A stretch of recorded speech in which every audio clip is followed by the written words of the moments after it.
무리수 신학이라는 제목으로 오늘 말씀 보도록 하겠습니다. 제가 최근 들어가지고 지난달에는 이제 주역이라는 책을 읽고 이번 달에는 3월 달에는 이제 수학에 대해서 조금 이렇게 공부를 하고 있습니다. 거기 보면 이제 무리수라고 나오는데 무리수라고 하는 것이 이제 무한대를 이렇게 뜻합니다. 그러니까 무리수라는 그 용어가 뭐 피타고라스 때부터 루트 2라고 하는 숫자부터 나오긴 했지만은 무리수라는 게 다른 말로 우리가 알 수 없는 숫자예요. 그러니까 이거는 알 수 없기 때문에 수학에서도 제껴놨어요. 그래서 우리가 자연수라고 해가지고 양의 정수같이 분수를 표현할 수 있는 그 일정한 규칙을 가지고 있는 그런 자연수를 가지고 이렇게 수학이 이렇게 발전해 왔어요. 그러다가 20세기 들어서 이제 보면 이제 칸토어라고 하는 수학자가 있는데 그 수학자가 집합론을 얘기하면서 무리수에 대해서 이렇게 얘기를 했어요. 무리수. 그러니까 무한대. 그러니까 그 전까지는 이 무리수를 알면서도 입 밖으로 내뱉고 이렇게 이론적으로 얘기하는 것에서 꺼려했어요. 근데 이 사람이 이제 칸토어라는 사람이 집합론을 얘기를 하면서 무리수를 이렇게 얘기를 하니까 사람들이 굉장히 싫어했어요. 근데 이것을 얘기한 칸토어도 그 집합론을 완성시켜놨음에도 불구하고 옆에 있는 사람들이 많은 사람들이 다 반대하니까 내가 지금 말하고 있는 무리수가 말하는 것이 맞는 건가? 라고 고민을 하다가 정신병에 걸렸어요. 자기 주장이 맞는지 안 맞는지를 자기는 맞는 것 같은데 주위에서 다 반대로 하니까 이거 아니다 하니까 그리고 결국은 정신병원에 가서 거기서 생을 맞이했어요.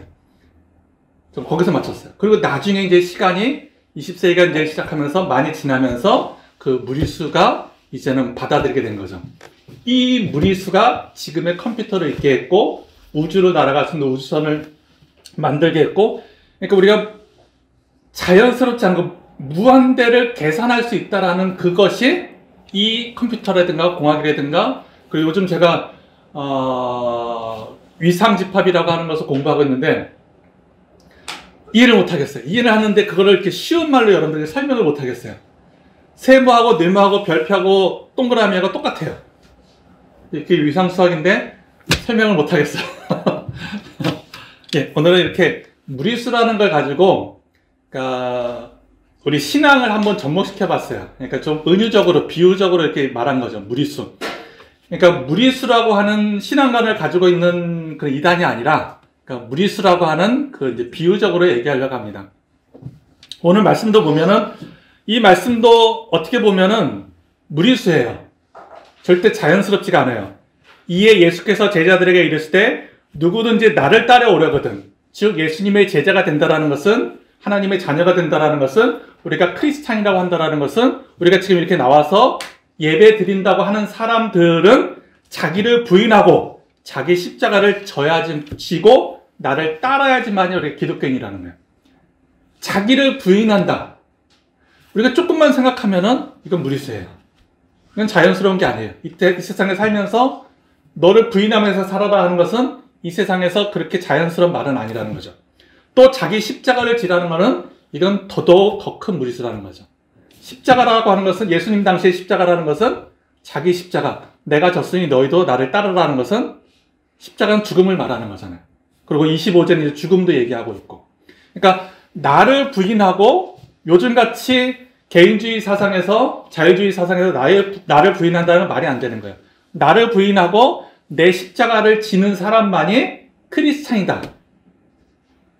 이건 어떻게 보면 굉장히 무리한 거예요. 그죠? 그래서 제목을 무리수 신앙을 뒀습니다. 과연 이런 무리수 신앙이 우리가 어떻게 행하는 게 무리수 신앙이고, 이 반대인 자연적인, 이름을 그냥 자연수 신앙이라고 하는데 자연수 신앙은 어떤 것인지, 그 또 자연수 신앙하고 무리수 신앙에 아주 정반대에 서 있는 내가 뭐라고 썼죠? 극단적인 신앙도 있어요. 극단적인 신앙. 요거의 세 가지에 대해서 한번 살펴보려고 합니다. 주부에 나와 있는 같이 무리수를 조금만 설명하면은, 무리수라고 하는 것은 수학 용어로 예측 불가능하고 복잡하고 규칙이 없고 끝없이 이어지는 수를 무리수라고 해요. 이제 거기다가 제가 신앙을 넣어서 무리수 신앙, 이어지는 신앙을 한번 생각해 보려고 합니다. 예측이 불가능한 거예요. 우리가 살아가면서 앞으로 어떻게 될 거라는 그런 예측이 불가능한 게 무리수라는 거죠. 그러니까 피타고라스가 루트 2라는 걸 발견했어요. 루트 2가 1.414 뭐 213 뭐 끝없이 가는 거예요. 그러니까 끝없이 이어지는 숫자. 이게 어떻게 정해질 수가 없어요. 그 끝에 다음에 뭐가 나오는지 예측할 수가 없는 그런 예측 불가능하고 끝없이 규칙 없이 이어지는 게 무리수라는 거죠. 그런 무리수적인 그런 신앙, 무리수적인 그런 수를 얘기한다라는 것은 이거는 이해하기 어려운 거예요. 우리가 유한한 이성을 가지고 무한대를 우리가 생각한다라는 것은 이해할 수 없다라는 거죠. 그러니까 유한한 이성을 가지고 무한대를 정리할 수 있다라는 것은 우리들의 신앙도 어떻게 보면은 뭐 여태까지 2000년 동안 예수님 시대부터 2000년 동안 전통이라는 게 있어요. 어떻게 하면은 우리가 신앙생활을 하는지 그런 2000년 동안 이어진 그 통계적인 것을 가지고 우리가 신앙생활을 하면은 딱 맞는 신앙생활을 할 수 있어요. 아주 자연적으로. 근데 갑자기 그 2000년 동안 이어왔던 그런 전통을 뒤바꾸는 그런 신앙생활을 하면은 그건 무리수 신앙적인 신앙생활이고 또 그런 생각이라고 우리가 얘기할 수 있다는 거죠. 그러니까 그렇게 무리수적으로 생각을 하고 신앙생활을 하면은 우리가 자연스럽게 여태까지 해왔던 그런 신앙인 사람들로부터 우리는 왕따가 될 수밖에 없다라는 거죠. 그러니까 이 무리수를 처음에 이론적으로 표현했던 그 칸토도 자기가 분명히 이론적으로 만들었음에도 불구하고 주위에서 아니다 하니까 정말로 아닌 줄 알고 그렇게 됐다는 거죠. 그러니까 우리도 어떻게 보면은 우리 주위에 이 현대 사회가 결코 이렇게 자연적인 것 같지는 않아요.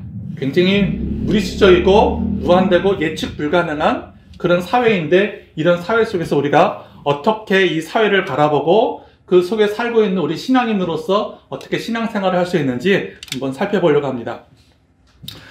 무리수라는 것은 내가 은유적으로 들었다고 했어요. 그래서 문학적인 표현으로 무리수를 이해한다라는 것은 복잡한 개념을 꿰뚫는 지혜를 가진 자다라고 말할 수 있을 것이다 라고 제가 한번 표현해 봤습니다. 그러니까 무리수라는 것을 우리가 무리수가 뭐냐라는 것을 말하려고 하는 것이 아니라 그 무리수를 문학적인 표현으로 무리수적인 그런 사회, 신앙, 또 우리들의 생활을 우리가 그것을 어떻게 생각해야 될지를 우리가 한번 지혜롭게 한번 그것을 발견해 보자라는 것입니다. 먼저 우리가 자연스러운 거, 자연수 신앙을 한번 생각해 보려고 합니다. 그러니까 자연수 신앙은 제가 주역이라고 하는 그 무리수라는 것은 우리가 그 뭐라고 할까 과학적인 표현으로는 그 무리수를 카오스라고 해요. 무질서하다. 그리고 이제 수학적으로는 무리수라고 그러고 또 동양적인 철학으로는 무의라고 그래요. 무의. 그러니까 무의라는 것은 아무것도 하지 않는다라는 거예요. 아무것도 하지 않았을 때 모든 것이 다 이루어진다라는 거예요. 그러니까 이해할 수 없잖아요. 아무것도 하지 않아야지만이 무엇든지 다 이루어질 수 있다. 그게 이제 무의사상이라고, 무의자연. 노자가 한 얘기예요, 노자. 도가에서 하는 얘기인데, 예를 들면 그거예요. 물이 이렇게 흐르는데, 그냥 물이 흐를 때 아무것도 건들지 말아야지만이 이 물이 알아서 그 길로 간다라는 거죠. 물이 넘친다고 해서 벽을 쌓고, 물이 안 흐른다고 해서 뚫어주면은 이게 엉뚱한 길로 갈 수 있다는 거죠. 그냥 가만히 내버려 두면은 물은 자연스럽게 흐른다는 거죠. 그러니까 나무도 마찬가지예요. 나무도 그냥 시간이 지나면 지가 알아서 자란다라는 거죠. 그러니까 무의라는 것이 아무것도 안 했을 때 완벽하게 그것이 이루어질 수 있다는 게 무의라는 것이요. 그러니까 그런 무의 사상을 말하고 있던 그 도가라고 하는 도가가 그 은나라 때 그 역경이라고 하는 것은 이렇게 점을 보는 거예요. 그 갑골 문자. 여러분들 갑골 문자, 중국의 한자가 이제 갑골 문자에서 나왔는데 그 갑골 문자가 뭐냐면 우리가 언어를 이렇게 표현하기 위해서 나왔던 그 문자가 아니라 갑골 문자라는 것은 점을 보기 위해서 만든 게 갑골 문자예요. 그러니까 이렇게 점을 봤는데 이것을 통계적으로 이제 만들어야 돼요. 이제 많은 시간이 지나가지고 하늘에 먹구름이 끼고 뭐 별이 어떻게 뜨고 뭐 이렇게 하면은 다음 날에는 비가 오는구나. 그것은 이제 어떤 기록으로 남겨야 되는데 그 기록으로 남긴 게 바로 갑골 문자라는 거죠. 그러니까 주역이라고 하는 것은 짧게는 800년이고 길게는 1500년 동안 이렇게 통계학을 만들어서 나온 게 주역이에요. 그러니까 주역은 주나라 때의 역경. 그 은나라 때는 이제 그것은 이제 역이라고 했는데, 그 역이라고 하는 것은 뭐냐면은 우리가 주부에 보면은 세상 만물의 정계 법칙, 이게 이제 역경이라고 그래요. 그러니까 세상 만물의 정계 법칙을 이렇게 만들어 놓은 게 바로 역이에요, 역. 그러니까 이것은 어떻게 보면은 1500년 동안 통계학을 만든 거예요. 이렇게 했더니 이렇게 되더라. 이런 날이 오니까 이렇게 되더라. 이게 이제 점괘를 본다라는 거죠. 그래서 64궤라고 했는데, 그것을 64궤라는 것을 만들어 가지고 어떤 것을 그 속에다가 딱 집어넣으면은 그 점이 나오는 거예요. 그러니까 옛날 은나라 때는 그 나라 왕이 누가 되냐면은 점을 가장 잘 치는 사람이 왕이 되는 거예요. 그러니까 은나라는 점을 가지고 통치를 했던 그런 나라예요. 그게 이제 발전해가지고 주나라 때 주역이 나온 거고. 그래서 저도 그 주역 공부하면서 제 사주를 한번 봤습니다. 그 주역을 보면은 64궤의 궤라는 것은 이제 1500년 동안 이렇게 나왔던 것을 압축해가지고 이제 책으로 만들었어요. 그러니까 그걸 정리해 보니까 64궤가 나오는 거예요. 64궤. 그러니까 자기의 사주를 거기다가 이렇게 집어넣으면은, 이렇게 집어넣으면 64궤 중에 64개의 점괘가 있는데 그 점괘 중에 하나가 나오는 거예요. 그래서 내 사주를 거기다 탁 집어넣고 제가 책을 이렇게 보니까 내 사주 팔자가 나왔어요.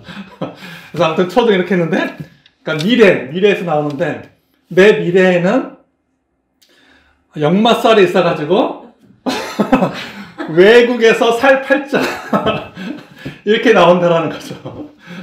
그러니까 외국에서 살 팔자, 이게 이제 사주 팔자라는 것을 거기다 이렇게 사주를 탁 집어넣으니까, 그러니까 이게 통계학이라는 거예요. 통계학. 그러니까 이거를 1500년 동안, 그러니까 우리가 365일 태어난 사람의 그 사주가 365명이 되잖아요. 그걸 거기다 집어넣어 보니까 이 사람들을 똑같은 날짜에, 똑같은 월에, 똑같은 해에, 똑같은 시간에 난 사람들을 몇천 년 동안 정리를 해보니까 이 사람들은 이렇게 살았더라. 그게 이제 사주팔자가 되는 거예요. 그래서 이제 거기다 집어넣는 거예요. 그래서 그러면은 그러니까 나하고 똑같은 사주팔자를 가졌던 사람들이 이렇게 살았다라는 거죠. 그래서 팔자라고 하는 것은 이 사주대로 살면은 그 사람은 사주팔자대로 운이 좋게 산다라는 거예요. 근데 그 사주 팔자를 어기고 팔자를 역행하면은 그 사람은 운이 없게 된다라는 거죠.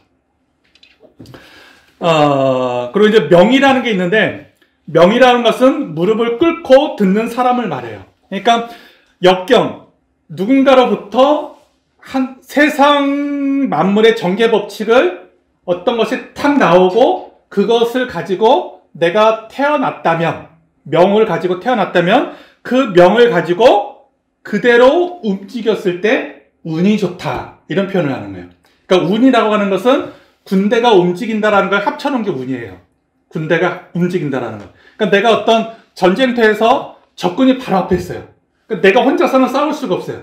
그때 운 좋게 내 우방 군인들이 탁 정시에 딱 도착한 거. 그게 바로 운이라는 거예요.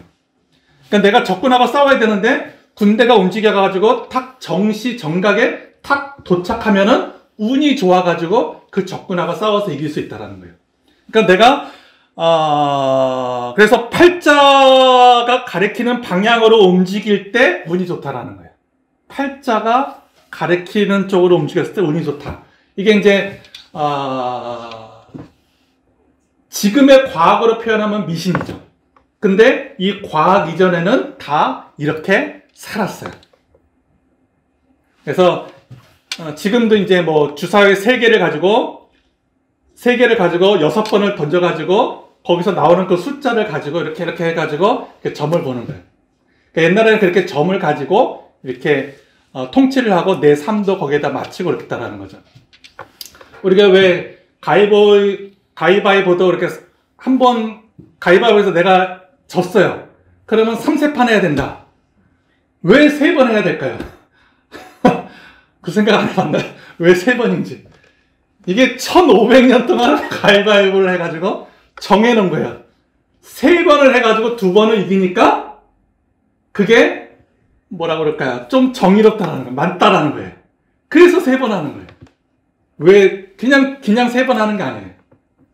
그러니까 우리가 왜 뭐 숫자도 마찬가지예요. 그러니까 역경에는 이제 숫자라는 것도 있는데 왜 1이라는 숫자, 우리 어떻게 보면은 성경에 숫자가 나오는데 1이라는 숫자, 또 3이라는 숫자, 완전수 7이라는 숫자, 10이라는 숫자. 그러니까 어떻게 보면은 너무 이상하죠. 우리가 과학시대에 살고 있으니까. 왜 10이라는 숫자가 왜 사도들을 얘기하고 완전수고, 왜 뭐 9라는 숫자가 미완소수고, 7이라는 숫자가 왜 행복한 숫자고, 이런 게 어디서 나왔을까? 그냥 만들어 놓은 것이 아니라 이것이 많은 시간을 거쳐가지고 전통에 의해 가지고 아하, 이렇게 했더니 이런 사주 팔자를 가지고 내가 그대로 살았더니 운이 좋게 살았더라. 또 내가 그 팔자, 내가 사주를 받아서 그 팔자가 있는데 그 팔자를 그대로 살지 않고 도망갔더니 그 팔자가 꼬였더라. 이렇게 나온다는 거죠. 자, 이게 이제 자연적인 거예요. 굉장히 자연스럽게 나온 거예요. 우리 신앙관도 마찬가지라는 거예요. 이게 어떻게 보면은 굉장히 미신적인 것 같은데 이렇게 살아왔어요, 사람들이. 그러니까 우리들의 신앙도 2000년 동안 어떻게 살아왔는지 한번 여러분들이 생각해 보시기 바랍니다. 왜 여러분들은 이 시간 주일날 되면 이 시간에 나와서 예배를 드릴까요? 그죠? 왜 신앙생활을 하는데 기도를 하고 성경을 읽고 전도를 하고 왜 묵상을 할까요? 그냥 하나님만 믿으면 되지. 이런 것이 다 시간이 지나오면서 통계적으로 기도를 했더니 기도하는 사람들이, 그러니까 신앙생활을 잘하는 사람들을 보니까 기도를 해오고 말씀을 읽고 있고 통계학적으로 보니까 이렇게 자연스럽게 나온 거예요. 그러니까 우리들의 신앙관도 어떻게 보면은 지금 하고 있는 신앙생활은 우리 선배들이 2000년 동안 쌓아왔던 그 신앙의 토대 위에 그대로 따라서 가고 있다는 거죠. 그대로. 근데 이제 오늘 말씀에 보면은 자기를 부인하고 자기 십자가를 진다라는 것. 이것은 어떻게 보면은 우리 시대 전에는 너무나도 당연한 거였어요. 그러니까 우리가 크리스찬이라는 것은 자기를 부인해야 돼요. 나를 부인하고 수도원에, 그래서 나를 부인하면서 수도원에 가서 사는 거예요. 또 자기 십자가를 지는 거예요. 그러니까 나를 잡고 내 몸이라든가 내 삶이라든가 이런 것들을 다 희생하는 거예요. 자기 십자가를 진다라는 거. 이것을 우리가 지금도 조금은 흉내를 내요. 그죠? 내 물질적인 거, 내 시간적인 거, 또 내 감정적인 것을 죽이고 다른 사람들을 도와주고 다른 사람들에게 손을 내밀고, 그죠? 우리가 흉내는 내고 있어요. 근데 옛날에는 진짜로 그랬어요. 내 목숨까지도 바쳐서 저 사람을 구하려고 하는 사람들이 많았어요. 제가 아는 목사님도 뭐 자기의 신장을 떼가지고 교회에 그 성도에게 이식해주고, 정말 그랬어요. 그 사상이 어디서 나왔어요? 다 이것에서 나오는 거예요. 자기 십자가를 진다라는 것, 나를 부인한다는 것, 이웃을 사랑한다는 것, 이런 것들이 나왔다는 거죠. 근데 지금 현대 사회에서 지금 아까 제가 말했던 점치는 것을 과학 시대에 살고 있는 우리들한테는 이건 미신이다라고 얘기하잖아요. 그죠? 뭐 점집에 가가지고 내가 미래에 어떻게 될까요? 라는 것을 사주팔자를 가지고 다 하는 거예요. 그게 무시할 수 없어요. 그러니까 이렇게 이 사람이 갖고 있던 그 문제를 거기다 탁 집어넣어놨더니 탁 어떤 점괘가 나왔어요. 이렇게 사는 사람들이 아직도 있어요. 근데 대부분의 지금 우리가 과학시대에 살고 있는 것을 그렇게 사는 것은 미신이다 라고 말하고 있다는 거죠. 어떤 게 옳은지는 알 수 없어요. 그죠? 또 이 시대가 지나가면은 다시 미신의 시대로 갈 수가 있어요. 지금 우리나라는 과학적이고 굉장히 논리적인 그런 민주주의적이고 그런 시대에 살고 있기 때문에 그렇게 점집이라든가 이런 것들이 미신으로 했지, 얼마 전에, 그러니까 30, 40년 전만 해도, 제가 어렸을 때만 해도 모든 동네에는 무당이 있었고 점집이 있었고 내가 어디 아프다 그러면 병원을 가요? 아니요. 무당이 와서 다 그 치료해줬어요. 그 당시에는 그게 미신이라고 얘기하진 않았어요. 그게 너무나도 자연스러운 거죠. 그러니까 제가 병원 간 거는 고1 때 병원이라는 것을 처음 가본 것 같아요. 그러니까 그 전까지는 그냥 아프면은, 그죠? 그 무당들이 와가지고, 이렇게 치료해줬다는 거죠. 그러니까 옆집에 다 살았어요. 그러니까 무당 굿하는 걸 항상 보면서 살아왔고, 누가 죽으면 이렇게 상하는 것도 살아왔고, 동네에서 모든 사람들이 진짜 우물 하나 놓고 모든 사람들이 거기서 먹고 살고 막 그랬어요. 뭐, 제가 어렸을 때면 그것도 기억나요. 근데 그때는 그것이 미신이라고 하지 않았다라는 거죠.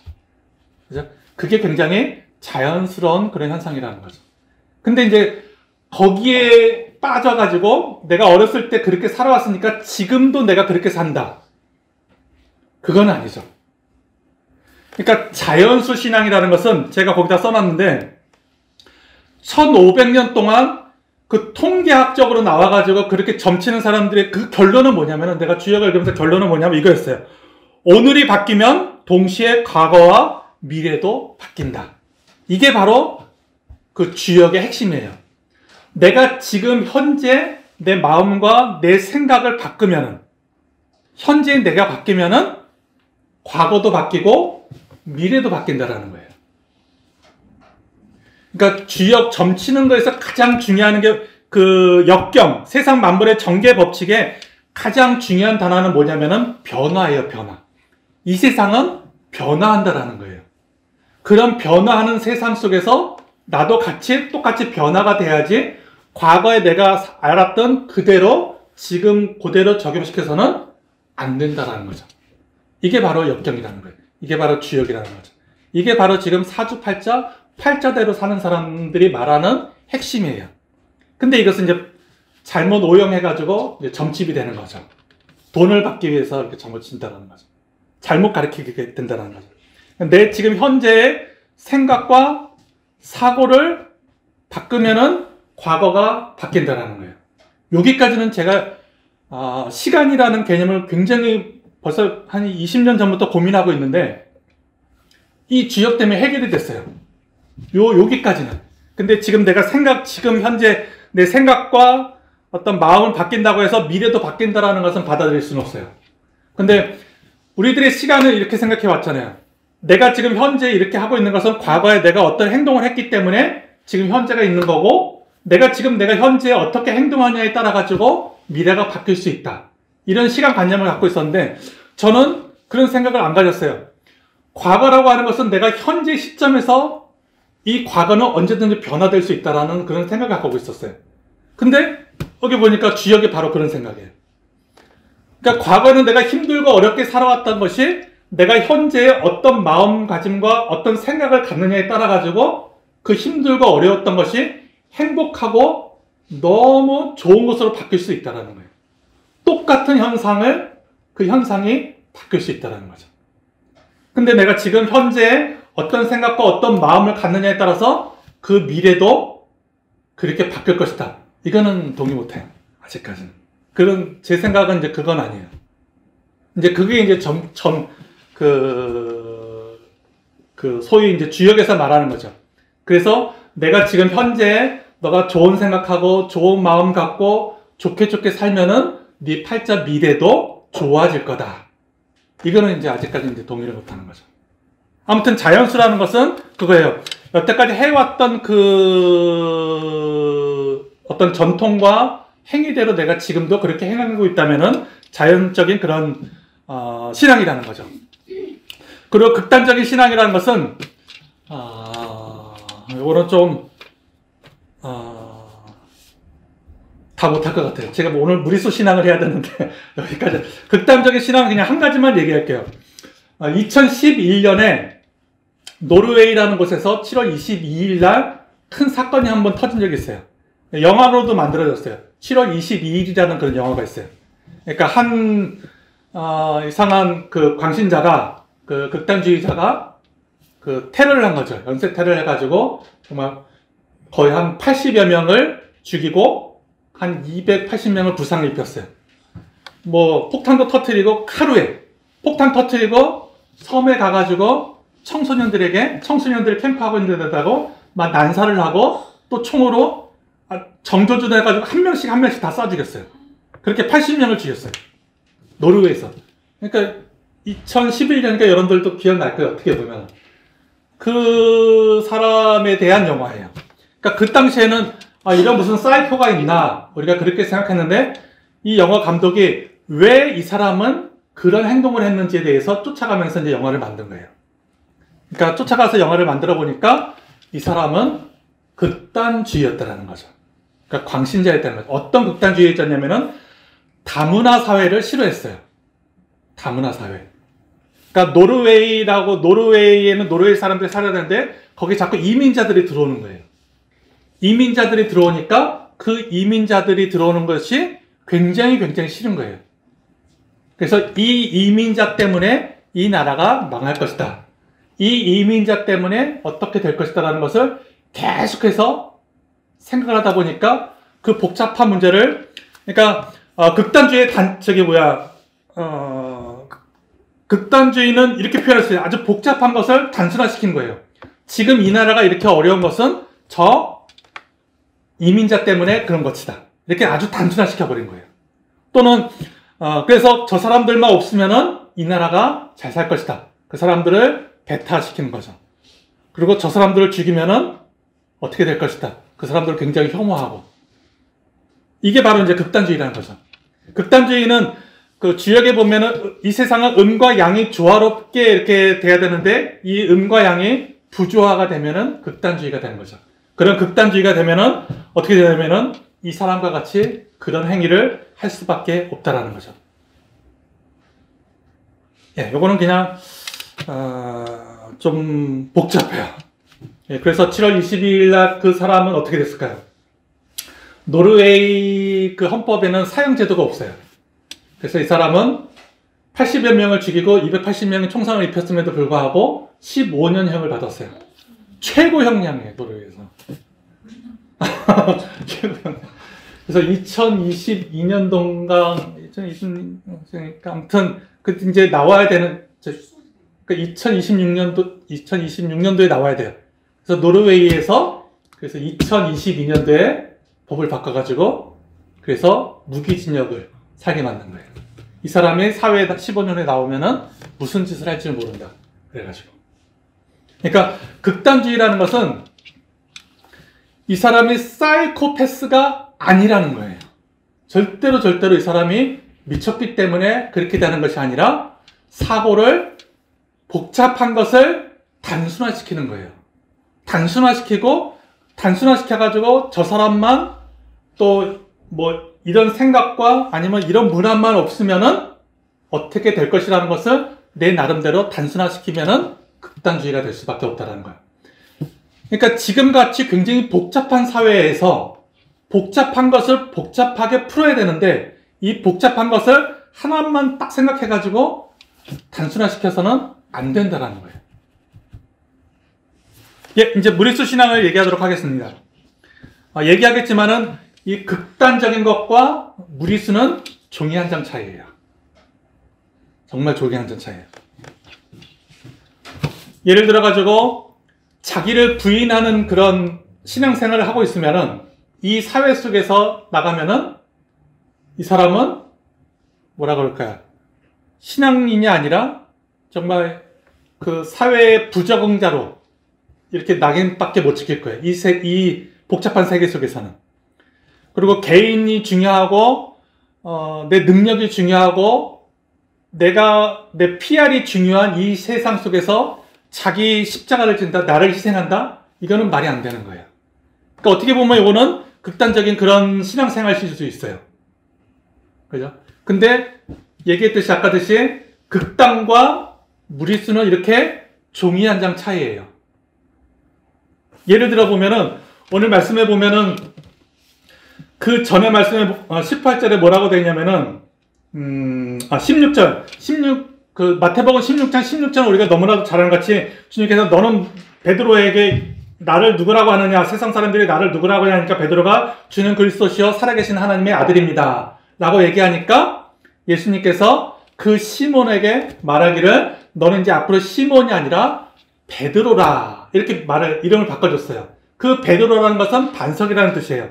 그 반석, 베드로가 이제 헬라어로 뭐라고 하냐면 페트라라고 그래요. 베드로 페트라. 페트라가 반석이에요. 너는 반석이다. 즉 반석이 뭐예요? 어떤 건물을 지을 때 주춧돌이 되는 게 반석이에요. 네 이름, 교회라고 하는 어떤 건물을 지을 때 베드로라고 하는 너는 주춧돌이 될 것이다. 이건 뭐 어마어마한 축복이에요. 그죠? 그러니까 너는 돌멩이가 반석이 돌멩이잖아요. 돌멩이가 될 것이다. 어떤 돌멩이? 반석. 주춧돌의 반석이 될 것이다. 근데 오늘 말씀 마태복음 16장 오늘 24절에는 23절에 뭐라고 나오냐면은 예수께서 돌이켜 베드로에게 이르실 때 사탄아 내 뒤로 물러가라.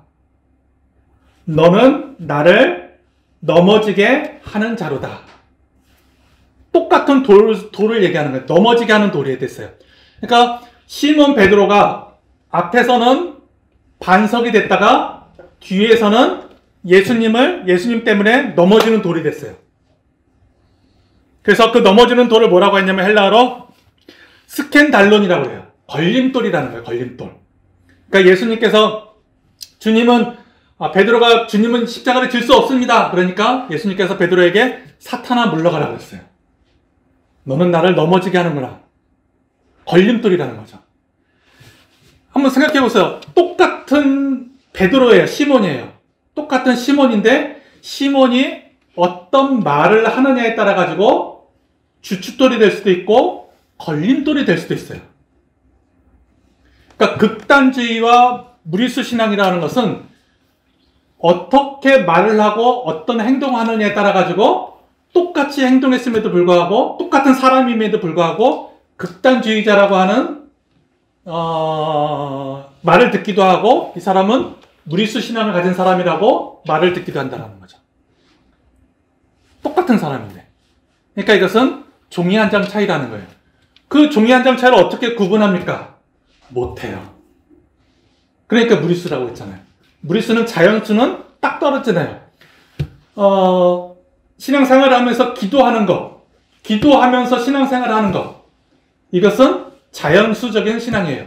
이건 뭐 그 누구도 이 일을 할 수가 없어요.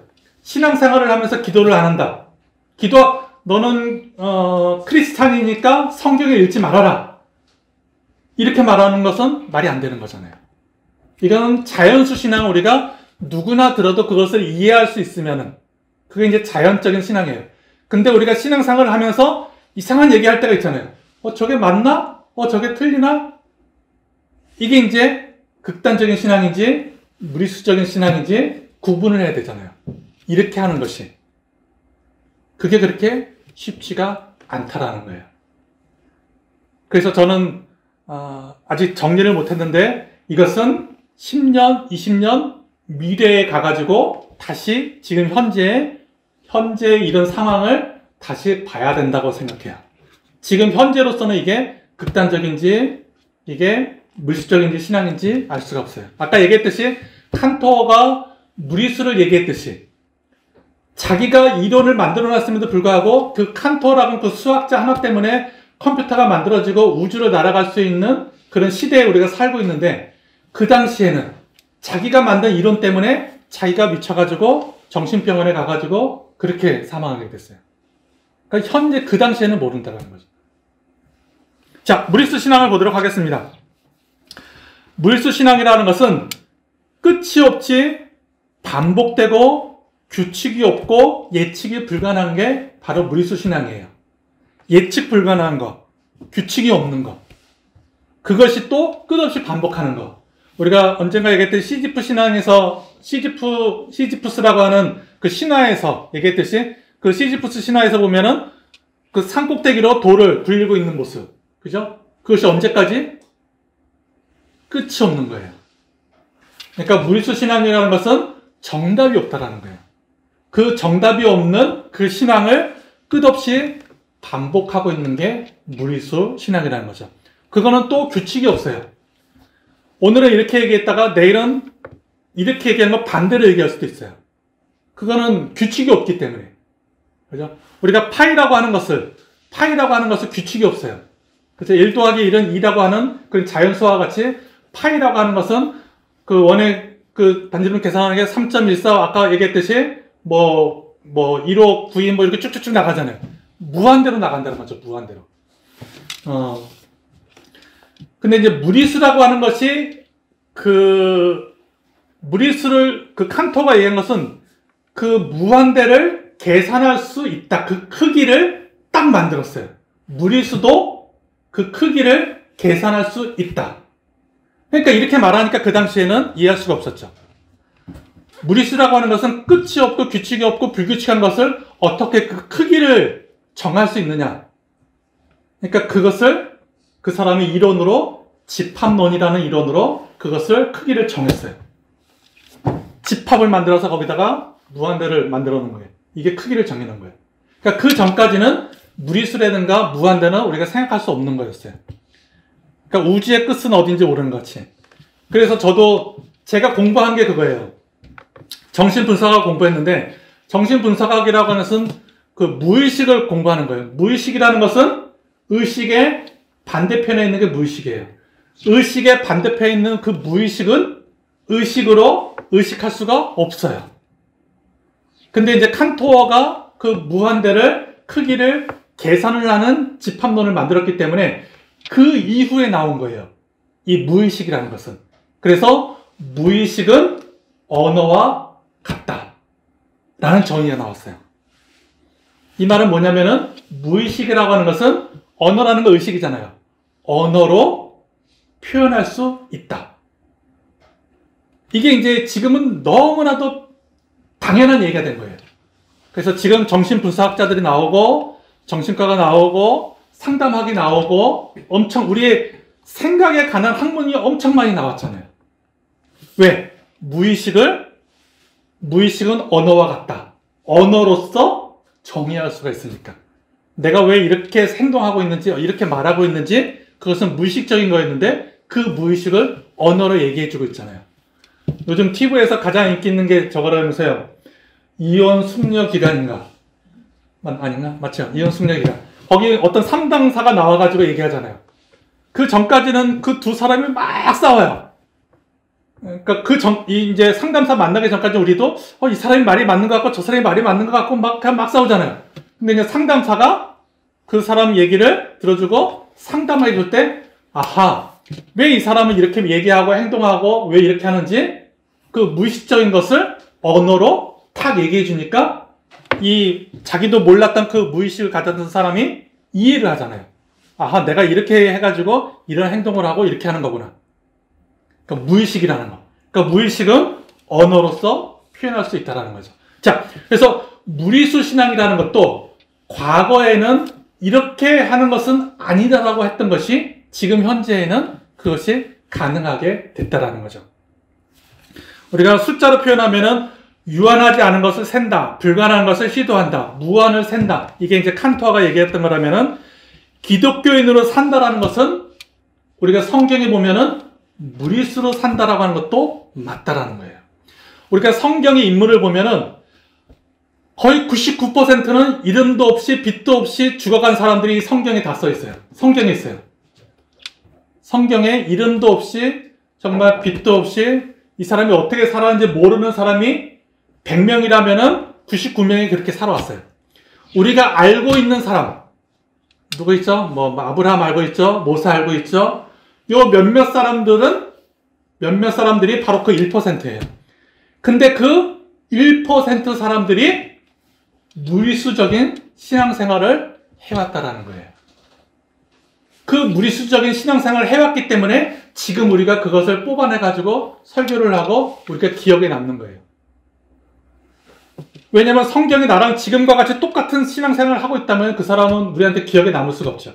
그래서 그 사람은 이름도 없고 거기에 대한 역사 기록도 없다라는 거예요. 뭔가 이상한 행동을 했기 때문에 기록에 남는 거예요. 무리수 신앙이라는 것을. 예를 들어서 한번 생각해 보시기 바랍니다. 아브라함. 평범했을까요? 아니잖아요. 그죠? 갈대아 우르에서 잘 먹고 잘 살고 있던 아브라함을 하나님을 불러서 내가 네게 명한 그 땅으로 가라고 했을 때 이건 무리수잖아요. 여러분들 그렇게 할 수 있어요? 그죠? 지금 내가 듣고 있는 게 이게 하나님이 누군지도 모르잖아요. 신이 한 얘기잖아요. 어떤 신이 나한테 와가지고 들어와가지고 이렇게 하라고 했을 때 그렇게 행동하는 것은 굉장히 무리수적인 신앙이라는 거죠. 여러분들 무당된 사람들 얘기 들어보면 그렇잖아요. 잘 살고 있다가 갑자기 뭐 무슨 신병이 들어가지고 아파가지고 그 신이 무당이 되게 이렇게 만든다고 하잖아요. 제3자가 봤을 때는 이건 굉장히 무리수적인 모습이잖아요. 왜 잘 살고 있다가 막 뭐 나이 들어가지고 무당이 되고 그런 것들. 아브라함도 마찬가지라는 거죠. 그러니까 우리가 지금 기억에 남고 있는 거예요. 모세는 어땠을까요? 모세. 우리가 알고 있는 사람들의 대부분은 다 이렇게 무의식적인 그런 신앙생활을 해왔어요. 모세도 마찬가지로 40년 동안 정말 할아버지가 다 된 광야에서 살았던 할아버지를 하나님께서 불러가지고 너를 이 이스라엘을 인도하는 지도자를 만들겠대요. 40년 동안 광야에서 아무 짓도 안 했던 사람을 이스라엘의 지도자를 만들겠다라는 그것을 누가 고지대로 믿겠어요? 모세도 알았어요. 아니요. 나 못해요. 못 가요. 난 말주변도 없어요. 계속해서 거절했어요. 그러니까 하나님께서 이놈! 하고 그 한마디에 네 하고 그냥 이렇게 끌려간 거예요. 이것도 어떻게 보면은 무리수적인 신앙이에요. 이게 당연하다고 생각하면 안 돼요. 여러분들이 당연하다고 생각하면 어떤 생각을 하게 되냐면 과거에는 이 아브라함의 신앙을 당연하다라고 생각하는 사람들이 많았어요. 그래서 어떻게 했냐면은 하나님이 부르면은 무조건 가야 된다예요. 그래서 제 친구도 나랑 같이 맨날 놀다가 신앙생활 하다가 나 하나님이 중국어로 불렀대요. 그래서 중국 선교사 가버렸어요 그냥. 옛날에는 진짜 그랬어요. 이게 무리수 신앙인데 그냥 불렀으니까 가는 거예요. 그러니까 옛날에는 이런 아브라함과 같은 신앙을 너무 당연하게 받아들이는 거예요. 근데 지금은 어때요? 말이 안 되잖아요. 그죠? 너 어디 가한다고 해서 가지 않잖아요. 아, 지금 그 친구 어떻게 지내고 있나? 아무튼 그렇게 가는 사람들 많았어요. 모세도 마찬가지고, 모세 같은 사람도 마찬가지고. 정말 너무 평범했던 사람이 지도자를 세워놨더니 이렇게 내가 지도자가 될 수 있다 가지고, 그죠? 목회를 한다든가 이렇게 어떤 지도자가 하려는 사람들도 많고. 노아는 뭐 더 했죠, 그죠? 노아는 뭐 산꼭대기에다가 배를 짓고 있어요. 그 미친 사람 소리를 듣는 거잖아요. 그러니까 노아 같은 신앙은 굉장히 무리수적인 신앙이에요. 그 당시에는 절대로 아브라함, 모세, 노아는 이해할 수가 없는 그런 신앙생활을 하고 있는 사람이라는 거죠. 나중에 돼서야, 그죠? 몇천 년이 지난 다음에서야 우리가 이 사람의 그 신앙을 다시 판단하게 되고, 다시 이해하게 되고, 다시 보게 된다는 거죠. 우리가 솔로몬이라는 사람, 그죠? 제가 어렸을 때만 해도 솔로몬은 굉장히 신앙이 좋은, 지혜롭고. 근데 지금은 솔로몬에 대해서 그렇게 말했다가는 신학교에서 욕먹어요. 그렇게 바뀌게 됐다는 거죠. 그러니까 지혜로운 것을 막 강조했던 시대가 있고, 행위적인 것을 강조했던 시대가 있고, 그죠? 어떤 물질적인 것을 강조했던 시대가 있고, 그렇게 된다는 거죠. 그러니까 지금 현재 이 시대가 원하는 그런 신앙관이 무엇인지, 우리가 그것을 변화에 맞춰가지고 바뀌어야 된다는 거죠. 그러니까 무리수 신앙은 절대로 이 현대에 맞지 않는 그런 신앙생활을 하고 있는 사람에 대해서 우리가 어떻게 판단을 해야 되느냐, 그거예요. 그냥 자연스럽게 신앙생활, 그러니까 여태까지 해왔던 그런 신앙생활을 한다면 아무 문제 없어요. 그냥 이렇게 살다가 이렇게 신앙생활을 하는 거예요. 근데 어떤 사람은 튀어요. 평범하게 신앙생활을 하지 않고 엉뚱한 신앙생활을 해요. 잘 신앙생활을 하다가 하나님이 산 위에다가 배를 만들어라 하니까 갑자기 산에 가가지고 나무 배 가지고 지금 배를 만들고 있어요. 이런 사람을 보고 있는 우리는 어떻게 그 사람을 판단해야 될 것이냐 이거죠. 저런 극단적인, 저런 미신적인, 저런 사이비적인으로 판단할 것이냐? 이야, 하나님의 명령으로 저렇게 하다니. 나 같으면 정말 2번 죽었다 깨어나도 저렇게 못할 텐데. 라고 바라봐야 될 것인지. 그죠? 그러니까 그 한 사람을 똑바로, 한 사람의 행동과 한 사람의 행위와 한 사람의 말이 아까도 얘기했듯이 반석, 페트라가 될 수 있고 걸림돌, 스칸달론이 될 수 있다는 거죠. 제가 이것을 준비하면서 그런 것을 생각했어요. 지금 우리 한국 사회가 너무너무 복잡해요. 그래서 이 복잡한 것을 어떻게 신앙인으로서 이렇게 바라봐야 될까? 제가 이제 사회학자이기 때문에 사회학적으로 어떻게 바라봐야 될까라는 고민을 많이 했어요. 그러니까 어떤 사람은 극단주의라고도 얘기하고, 또 어떤 사람은, 그죠? 저렇게 해야 된다고 얘기하기도 하고, 또 어떤 사람은 나라를 위해서 당연히 해야 된다고 얘기하고, 어떤 사람은 그냥 바라보는 사람들, 그냥 그 뭐라 그럴까, 시간이 지나면 다 해결될 것이라는 사람들도 있을 것이고, 너무 여러 가지 시각으로 바라보게 된다는 거죠.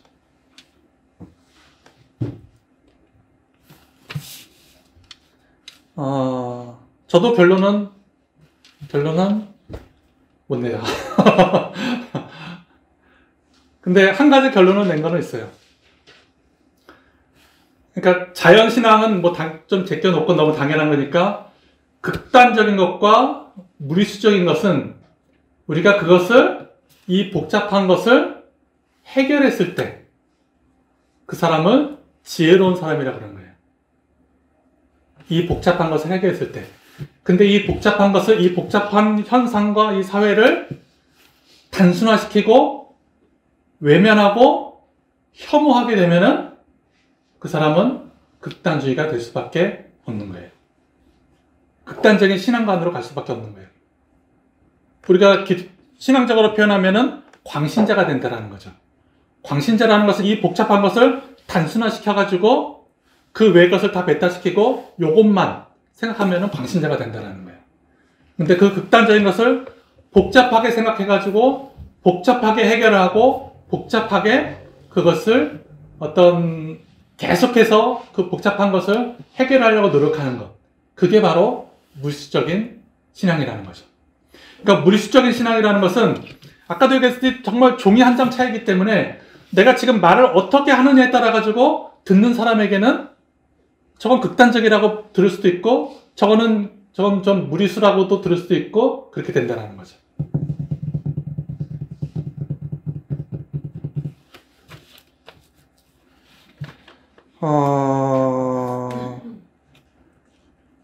오늘은 설교를 하기보다는 좀 강의를 하려고 하는 느낌이 좀 왔습니다. 기도하겠습니다.